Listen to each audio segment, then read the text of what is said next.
ಚಪಾತಿಗೆ, ರೊಟ್ಟಿಗೆ, ಪರೋಟಕ್ಕೆ ಎಲ್ಲದಕ್ಕೂ ಸೆಟ್ ಆಗುವಂತಹ ಮತ್ತು ಮಧ್ಯಾಹ್ನದ ರಾತ್ರಿ ಊಟಕ್ಕೆ ಸೈಡ್ ಪಲ್ಯವಾಗಿ ಕೂಡ ಈ ಒಂದು ಪಲ್ಯವನ್ನು ನೀವು ಆರಾಮಾಗಿ ಮಾಡ್ಕೋಬೋದು. ಯಾವುದೇ ರೀತಿ ಮಸಾಲೆ ಪದಾರ್ಥಗಳೇ ಇಲ್ಲದೆ ಲೈಟಾಗಿ ಈ ಒಂದು ಪಲ್ಯವನ್ನು ರುಚಿಯಾಗಿ ಮಾಡ್ಕೋಬೋದು.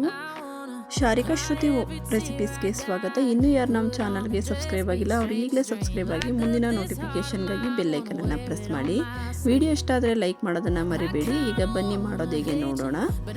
ಇಲ್ಲಿ ನಾನು ಕೋಸನ್ನು ತೊಗೊಂಡು ಈ ರೀತಿಯಾಗಿ ಸಣ್ಣದಾಗಿ ಹೆಚ್ಚಿಟ್ಕೋಬೇಕು. ಇದನ್ನು ಒಂದು ಸಲ ಬಿಸಿನೀರಲ್ಲಿ ತೊಳ್ಕೊಂಡಿರಬೇಕು. ಈಗ ತೊಳೆದಾದ್ಮೇಲೆ ಒಂದು ಪಾತ್ರೆಯಲ್ಲಿ ಬಿಸಿನೀರನ್ನು ಒಂದು ಪಾತ್ರೆ ಇಟ್ಬಿಟ್ಟು ಅದು ನೀರು ಕಾದ್ಮೇಲೆ ಸಣ್ಣಗೆ ಹೆಚ್ಚಿರುವಂತಹ ಎಲ್ಲ ಕೋಸನ್ನು ಹಾಕಿ ಹೀಗೆ ಬೇಯಿಸ್ಕೋಬೇಕಾಗುತ್ತೆ. ಒಂದು 5-10 ನಿಮಿಷ ಅದು ಬಾಯ್ಲ್ ಆಗೋ ತನಕ. ಬೆಂದಾದ್ಮೇಲೆ ಹೀಗೆ ಒಂದು ಸ್ಟ್ರೈನರ್ಗೆ ಹಾಕಿ ನಾವು ಆ ನೀರನ್ನು ಸಂಪೂರ್ಣವಾಗಿ ತೆಗಿಬೇಕಾಗುತ್ತೆ. ತೆಗೆದಾದ್ಮೇಲೆ ಇಲ್ಲಿ ಈಗ ಒಗ್ಗರಣೆಗೆ ಸಾಸಿವೆ 1 ಸ್ಪೂನಷ್ಟು, 1 ಟೇಬಲ್ ಸ್ಪೂನ್ ಜೀರಿಗೆ, ನೆಕ್ಸ್ಟು ಇದಕ್ಕೆ ಬೇಕಾಗುವಂಥದ್ದು 2 ಹೆಚ್ಚಿದಂತಹ ಈರುಳ್ಳಿ, ನೆಕ್ಸ್ಟು ಇದಕ್ಕೆ ಹಸಿರು ಮೆಣಸಿನ್ಕಾಯಿ ಅಥವಾ ನೀವು ಯಾವುದಾದ್ರೂ ಹಾಕೋಬೋದು, ಕರಿಬೇವಿನ ಸೊಪ್ಪು 10 ಎಲೆಯಷ್ಟು, ಮತ್ತು ಕೊತ್ತಂಬರಿ ಸೊಪ್ಪು, ಮತ್ತು ಒಂದು 2 ಚಮಚದಷ್ಟು ಕಡಲೆಬೇಳೆ, ಮತ್ತು ಇನ್ನು ಸ್ವಲ್ಪ ಕಲ್ಲರ್ಗೆ ಇದು ಅರಿಶಿಣ 1/4 ಟೇಬಲ್ ಸ್ಪೂನಷ್ಟು. ಕಡಿಮೆ ಇಂಗ್ರೀಡಿಯೆಂಟ್ಸ್ ಇದೆ, ಇದಕ್ಕೇನು ಜಾಸ್ತಿ ಇಂಗ್ರೀಡಿಯೆಂಟ್ಸ್ ಇಲ್ಲ. ಮತ್ತು ನಾನು ಒಂದು ಸ್ವಲ್ಪ ಕೋಕೋನಟ್ ಹಸಿ ತೆಂಗಿನಕಾಯಿ ತುರಿಯನ್ನು ತೊಗೊಂಡಿದ್ದೀನಿ, ಮತ್ತು ಚೆನ್ನಾಗಿ ಜಜ್ಜಿದಂತಹ 2 ಬೆಳ್ಳುಳ್ಳಿ, ಅಥವಾ ನೀವು ಇದನ್ನು ಬೇಕಾದ್ರೆ ಸ್ಕಿಪ್ ಮಾಡ್ಬೋದು. ಮತ್ತು ಇದಕ್ಕೆ ಸ್ವಲ್ಪ ಹುಳಿಗಾಗಿ ನಾನು ಯಾವುದೇ ರೀತಿ ಟೊಮೊಟೊ ಯೂಸ್ ಮಾಡಿಲ್ಲ, ಮತ್ತು ಸ್ವಲ್ಪ ವಿನೆಗರ್ ಅಥವಾ ನಿಂಬೆ ರಸವನ್ನು ನೀವು ಯೂಸ್ ಮಾಡ್ಬೋದು. ಈಗ ಬನ್ನಿ ಮಾಡೋದು ಹೇಗೆ ನೋಡೋಣ. ಈಗ ಒಂದು ಪ್ಯಾನನ್ನು ಇಟ್ಟು ಅದಕ್ಕೆ ಸ್ವಲ್ಪ ಎಣ್ಣೆಯನ್ನು ಹಾಕಿ ಸಾಸಿವೆಯನ್ನು, ಈಗ ಆ ಎಣ್ಣೆ ಕಾದ್ಮೇಲೆ ಸಾಸಿವೆಯನ್ನು ಹಾಕಿ ಸಾಸಿವೆ ಎಲ್ಲ ಚಿಟಪಟ ಅಂತ ಅಂದಮೇಲೆ ಅದಕ್ಕೆ ಜೀರಿಗೆಯನ್ನು ಆ್ಯಡ್ ಮಾಡೋಣ. ಇವೆರಡು ಕೂಡ ಸ್ವಲ್ಪ ಸಾಸಿವೆ ಎಲ್ಲ ಚಿಟಪಟ ಅಂದಮೇಲೆ ಕಡಲೆಬೇಳೆಯನ್ನು ಹಾಕಿ ಇದು ಸ್ವಲ್ಪ ಗೋಲ್ಡನ್ ಬ್ರೌನ್ ಆಗೋ ತನಕ ಲೋ ಫ್ಲೇಮಲ್ಲೇ ಇದನ್ನು ನಾವು ಹುರ್ಕೋಬೇಕಾಗುತ್ತೆ.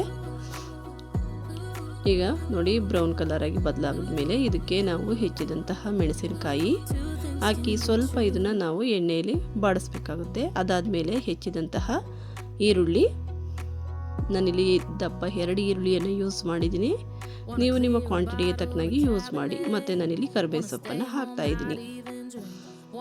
ಇದನ್ನು ಈಗ ಚೆನ್ನಾಗಿ ಸ್ವಲ್ಪ ರೋಸ್ಟ್ ಆಗಬೇಕು. ಇದಕ್ಕೆ ಈಗಲೇ ಹಾಕಿದರೆ ಉಪ್ಪು ಹಾಕಿದರೆ ತುಂಬ ಕ್ರಂಚಿಯಾಗಿ ರೋಸ್ಟ್ ಆಗುತ್ತೆ, ಮತ್ತು ಪ್ರತಿ ಈರುಳ್ಳಿಯಲ್ಲೂ ಉಪ್ಪು ಹಿಡಿದಿರುತ್ತೆ. ನೆಕ್ಸ್ಟ್ ನಾನು ಇದಕ್ಕೆ ಅರಿಶಿಣವನ್ನು ಹಾಕೋತಾ ಇದ್ದೀನಿ. ಅದಾದಮೇಲೆ ಹಸಿ ತೆಂಗಿನಕಾಯಿ ತುರಿ. ಈಗ ನೆಕ್ಸ್ಟ್ ಇದನ್ನೆಲ್ಲ ತುಂಬ ಚೆನ್ನಾಗಿ ಮಿಕ್ಸ್ ಮಾಡಬೇಕು.